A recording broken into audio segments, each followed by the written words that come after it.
today. This is Miss Haygood, our school counselor, and Swagger. So first I'm just going to start off by listing what they list as your job description. So it says implement the comprehensive counseling and guidance program curriculum, guide and counsel groups and individual students through development of personal, social, educational, and career plan, consult and collaborate with teachers, staff, and parents in understanding and meeting the needs of students, participate in activities which contribute to the effective operations of the school, plan, evaluate, and revise the counseling and guidance program, pursue professional growth, and other duties assigned. And of course, we know that you do all of those things plus a lot more. That's reading through all of these. That's one thing that I've determined. So just three quick questions. What do you, if someone asked you, what are your job responsibilities or daily tasks in reality, what are they? Advocating for the students.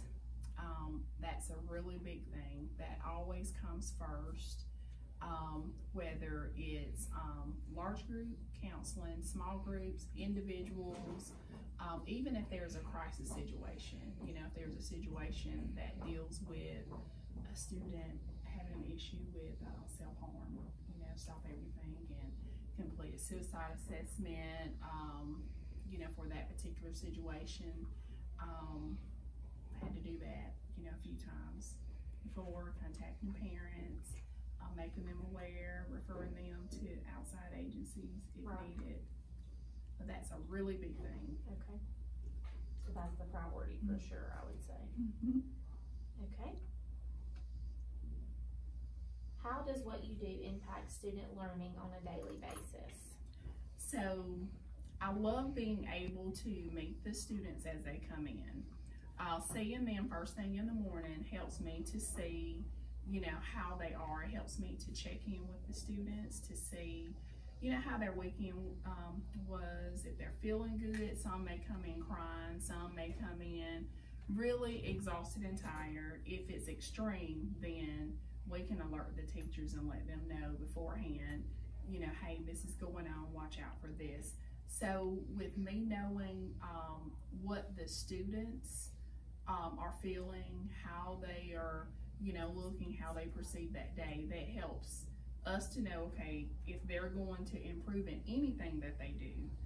It's hard for any student to really have a good day if they just come home from a horrible situation, gotten out of the car, somebody's yelling or screaming, you know, so trying to make sure that they're up to par, and then that will help them. And like you said, they're not able to improve in anything. Right. So, how have you improved or become more focused on what you do to improve student learning? So what are some things that you work on to improve yourself? Researching a lot, reading a lot, being abreast on the counseling trends, techniques, and all of that. Professional development is really big.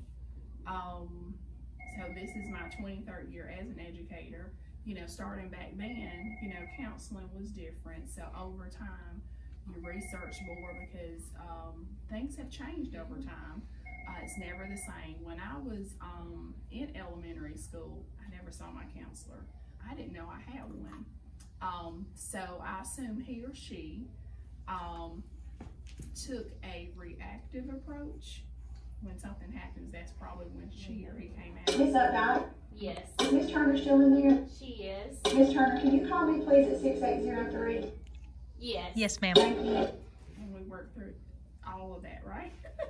But with seeing that let me know, okay, being more visible, whether it's going in the classrooms, making sure my door is open for students, parents, as well as teachers to come in, and helps me to be able to be more proactive, take a proactive approach. If you know a student's dealing with the situation beforehand, before it even gets out of hand, you check in and deal with the student. Right, and that definitely helps to be proactive instead of reactive.